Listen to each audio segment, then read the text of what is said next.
This is going to be pretty good. I'm going to ask Joey and Laura to comment. So, this was an experience that we had this morning. So, I gave Joey the following deal. I said, look, I got short in EWW on a frog, and so I had all this. And I had a second position with the re-entry because I covered the short down here, and then it rolled over and I got short here, and I said, hey, I gotta go get my tooth fixed. So I need you to take over the trade for me with the following deal.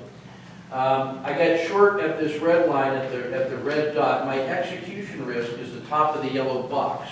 That represents a 0.2 position sizing risk.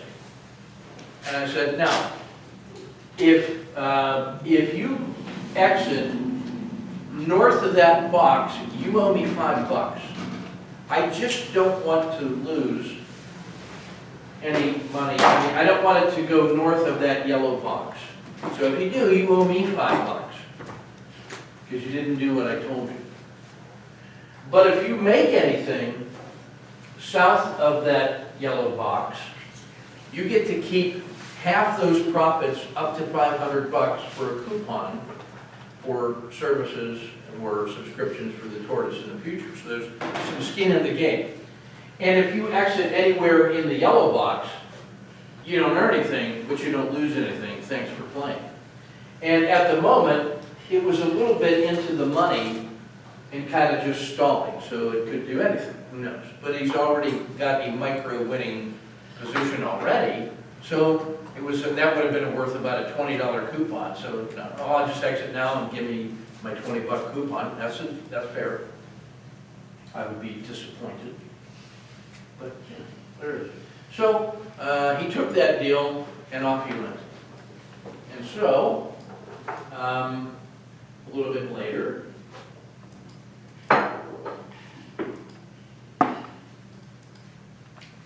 things feeling pretty good. And he takes that exit and he makes about 15 additional cents on an $800 position, about $120 worth of capital. So half of that is 60, rounded up to 100. So he earns a $100 coupon, feeling awesome, and gets to keep his $5. So when we look at that, we notice that, boy, that's the end of a long run, and now the 90 and the 30 and the 10 and the dragon have all come back to the 270, and everything is pinching. That feels like a super pinch. And then we notice that the green dot exit is an owl exit, that the owl that we could go long was also the exit point. So that's like a perfect moment like that. You start thinking about, yeah, that could be an owl. So we didn't have that conversation. But the yellow dot is certainly an owl. And this thing is starting to retrace. Now, right about here, it feels like it's rolling over. So Joe comes over and says, hey, what do you think about getting short? What do you think about that chart? What do you think about this exit here? I said, well, here's how I would think about it. And so I went through a verbal 9-second battle drill. What's that? Oh, look at yesterday's stream of consciousness about evaluating the intraday charts. 60 charts in 6 minutes, or 8 minutes, whatever. 9 seconds a chart, rapid fire. And in that time, I have integrated all the questions of the trade framing. What do I see? What's going on? Where has it been? How far could it go? Which direction do I want to trade? How would I trade that? If it worked, when would I preserve? If it failed, would I stop and reverse? Would I then, if it stop and reverse, how far could it go? On a winning trade, when would I add a second position? When would I be more interested in preserve? So all that stuff that took me 20 seconds to say, in 9 seconds in my head, like Malcolm Gladwell's blank, I can go through that, evaluate, and decide what to do. So I'm rapid trade framing in my head because I have that as a battle drill. That's like Gladwell's blank, and thin slicing, trading on what is essential, and getting it done. So I took a look at this and I said, well, what would you do, Joe? He said, well, the first thing I would do is take the range stat for the day, hang it from the top, see how much of the range stack we have captured. That's the visual box trading. It's about 57%. So that means there's another half of this available in the afternoon. That's normal because the morning moves of a certain size. The afternoon is half of that. If it goes in the same direction, it becomes a range stack, then all is right with the world. So there's another reason why you could keep going. And so we said if you drew a line across from the low of the dragon, what would that be? And Joey instantly, he didn't let me finish. He said, well, that would be a collapsing dragon entry. So he's really talking about, is there a pocket entry short? I said, I see it, and I could take that. To answer the original question, I feel pretty good about that exit there because of all the other reasons, just on its own merits. That was a good exit because it was proper based on all of this and where we were. Not because in retrospect it's doing this, and then I'm going to go back and evaluate what's that. I have enough information at this blue line to say if that's a good exit or not, because that's the information about. Perfect exit. So that's what I think about this downside. But then I look to the upside and say, well, what are the four things again, Joe? And he said time, will, pattern, and money. How much time is left in the day? It's 12:45. I still got 3 hours. So there's time for the afternoon trade to unfold. And what's it look like to the upside? Well, we're 4 fingers away from the VWAP, and that's how far it got away before. So it could easily get from here to the VWAP. That would be the least surprising move. By the end of the day, it's got to get back to the VWAP. On RLFF, from the 270 to the 10, 4 fingers, 4 fingers, 4 fingers, 4 fingers. Hey, look, it got 4 fingers north. That's how far the traders can move it away from the RL270. So it could go to the upside. So this would be 1 step, 2 steps, all the way up to this green line. Could price get to here today? Well, it was, so it could. And that's about a half retracement back up the stack. So in my mind, that takes 9 seconds to quickly, I've traded both sides. And then the moment of insight was, well, the 9-second mantra of going through that little process is also the way to get into the zero state ready to trade. And if you can't get into the zero state in 9 seconds, then maybe you drifted too far out of the zero state because of the emotions of managing the previous trade. And so then, if that takes you out of the zero state, you get too much tension, and finally you make, I gotta get out so I can get back in the zero state. So you gotta learn how to manage that stuff with enough, disregard to, and peripheral vision. You gotta manage with peripheral vision so that you never drift out of the zero state. It turns out that the most important thing is being in the zero state all the time, and then doing enough, as much as you can do, without getting too far from the zero state. That tells you your span of control and your span of action. So the 9-second drill should get you back into the zero state. Oh, and by the way, instead of just repeating, Om or whatever magic word, how about do something that makes you ready to trade and let that be your mantra. So now you're in the zero state. Oh, and you're also ready to trade in a professional way. So try that on. So there we were. If you're more than 9 seconds away from the zero state, get back to the zero state. So at the end of 9 seconds, we trade it in both directions, and in that time, in less time than it took me to say it. Well, why does it take me longer to say it? Because I can speak at 100 words a minute, I can hear at 500 words a minute, and I can think at the speed of light, more or less, maybe a little less. So that's the idea behind flash and blink, and the reason that flashcards and battle drills matter. Hey, that's really starting to feel like a short, it could be working. So if I decide to get short in the space between the belly of the dragon and the hump of the dragon, that's the pocket right there. The 90 has rolled over and crossed the 270. That means 2 times higher. That's an RLCO pattern 1, 2 time frames higher on the 10-minute chart, which is still tactical day trading. So the long-term buy and holders don't even know what we're talking about here. This is just noise to them. Then this thing starts taking off and goes to the upside, and it gets back to the VWAP, the least surprising move of all. But that's only a 1/3 retracement, and the 90 has come up to the VWAP, and now the distance is from the RL10 to the 270. That's a perfect critical state. Right now, it's a perfect critical state. So you asked me about the lunchtime. We're getting ready to eat a delicious lunch. So what I'm going to do is put a minimum manageable risk box on this rascal and talk about how we might trade it this afternoon. Let's minimize that. Oh, I've already drawn one. So if that was the box before, that's the box now. So I'm going to straddle that price at the VWAP, perfectly placed. You know, I don't know if you know how hard I had to work for all these things to happen right now so we could get a perfect. It's just that the universe is talking through us. So here's the deal, Laurent, and anybody else that wants this trade. There you are in the middle of the box, and there we are outside the box. I'm going to move this other chart. I'm going to give you this deal if you want it for your coupon. If you want this trade, then you gotta commit to this. If it goes through the green box, you're long with an initial risk at the red box on 800 shares.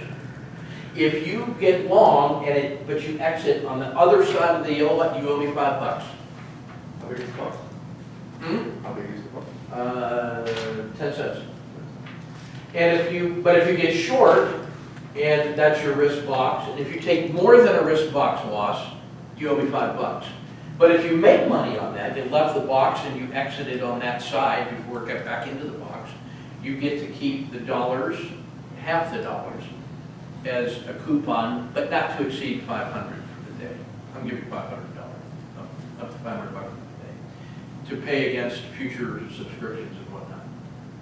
And you and your accountability partner work out the details, and I trust you. So then, that was the deal I gave Joey before, and he made $100. And I said, now, to actually get the coupon, because he didn't read the fine print, you gotta look on both sides, and old people will lie to you. How do you know they're lying? Their lips are moving.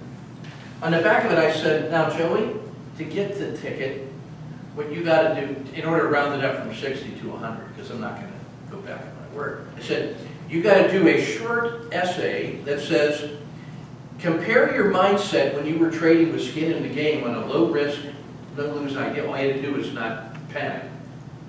You wouldn't lose any money, but you could gain something. So that's a low risk idea. What was your mindset like in that trade compared to the way you had been practicing this morning? I thought he was over there sleeping. He was just in his end state because he's young and he's figured it all out.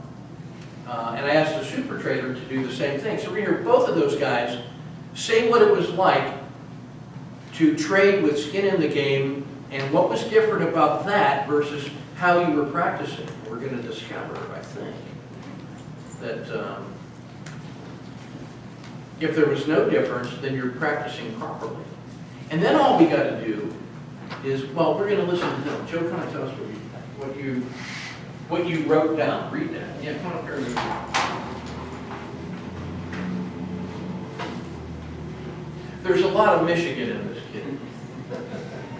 Biggest difference in how I handled this trade versus a personal trade was the lack of uncertainty in the beginning. Getting thrown into a profitable trade is kind of nice. Aside from that, emotions throughout the management were similar. Listening to the charts, taking what is given, and nothing more. Then after he wrote that, it took him just that much time for it to go from the aisle entry to wondering about that. So that was a pretty rapid deprocessing. Two things of note. Number one, there wasn't much difference at all between how he did the practice in the morning and that one. So that tells me that he is mindful and attentive and focusing on the opportunity to practice in the proper manner. He's getting all the squeeze. He's getting all the juice from the squeeze. The second thing was, the difference was the amount of uncertainty. So here's why we care about the execution risk versus the position sizing risk. The way I structured that trade we're teaching this morning was, your execution risk is 0.2 of your position sizing risk. That's rounding error. it's 0. It doesn't matter anyway. If you worry about 0.2, then you're just gonna worry. So don't worry, be happy. So, instead of me just giving him a micro winning trade to remove all that uncertainty and then trade in a very easy manner, what can we do to put ourselves in that mindset so that I can take the moment of entry with maximum certainty, with no uncertainty? Just say, look, the 0.2 doesn't matter, and even if it does, hey, I've already lost 0.2, just like a poker chip in the ante, it doesn't matter. I got to do that to play the game anyway, so just accept that. And then any move from there, I've already won 0.2, and I'm not going to lose the 1.0, so now I can just approach this as a science project already. So make the practice equal to the game.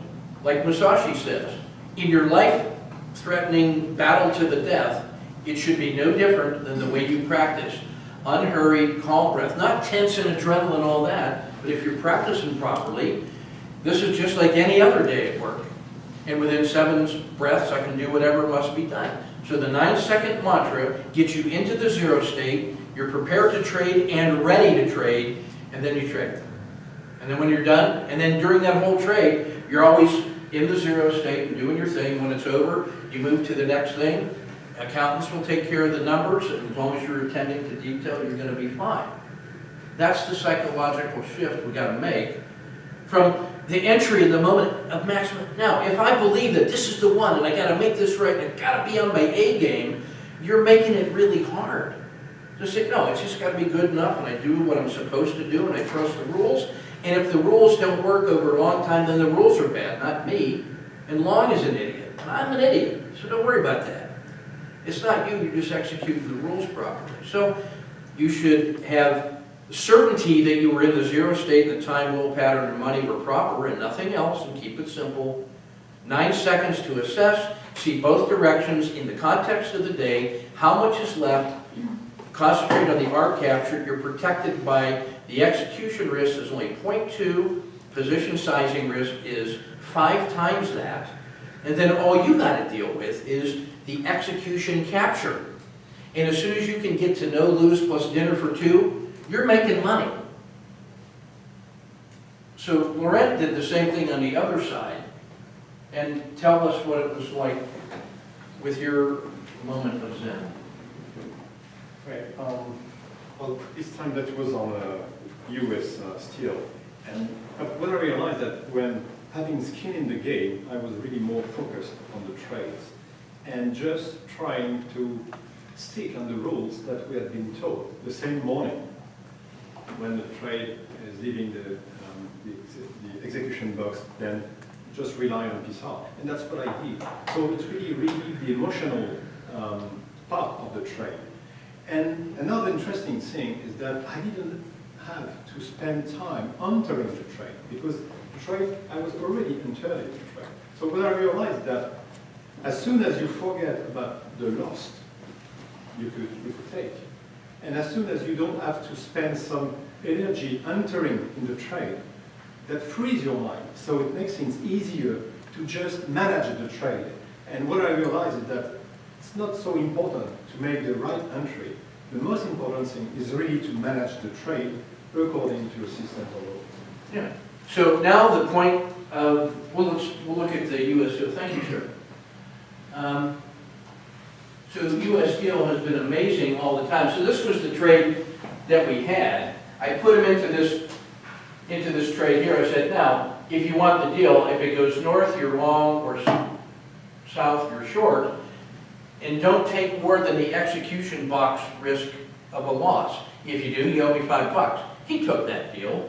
It moved out long. It went north. As it started to roll over, he made some cash, $70 coupon. Very, very relaxed and easy. So if you know what the minimum manageable risk box is, and as soon as you can get to no lose plus dinner for 2, your psychology will change. It's very easy to stay in the 0 state. And now you're just managing this like hydraulic levels. And as long as you know what the range stat is for the day, and you can frame these critical states when it has a greater than normal probability of making a larger than normal move in a shorter than usual period of time, and then get to no lose plus dinner for two. You let the market pick the direction and you manage your risk out of there, and as soon as you get your execution risk out, you have stored it back in the seed capital and you protected the family for the future forever. And then sometimes you can take a look at U.S. Steel and say, oh, I've made some money intraday on those moves. And then when I look at it on a swing trade basis,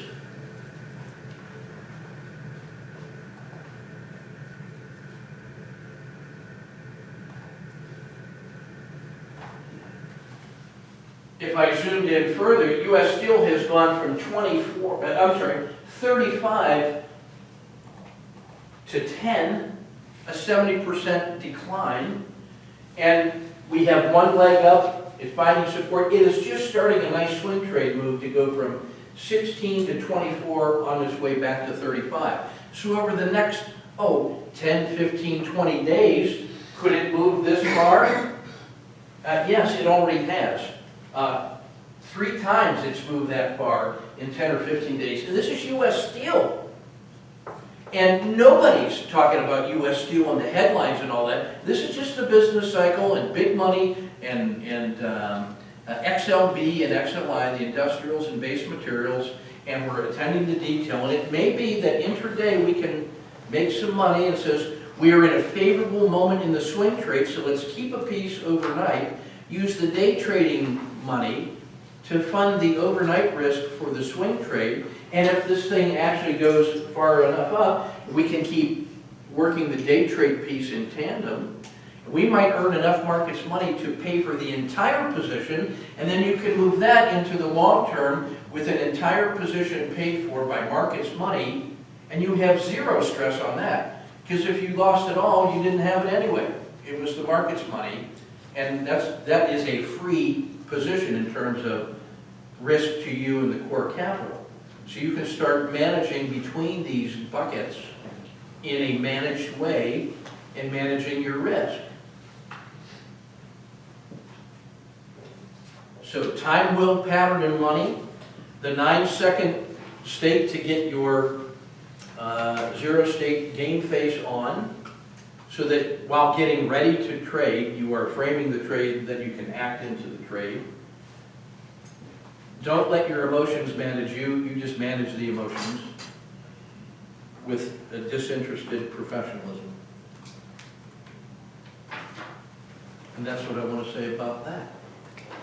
And lunchtime? Yes, I yes, guess that's good. yes. Thanks. Wrap it up.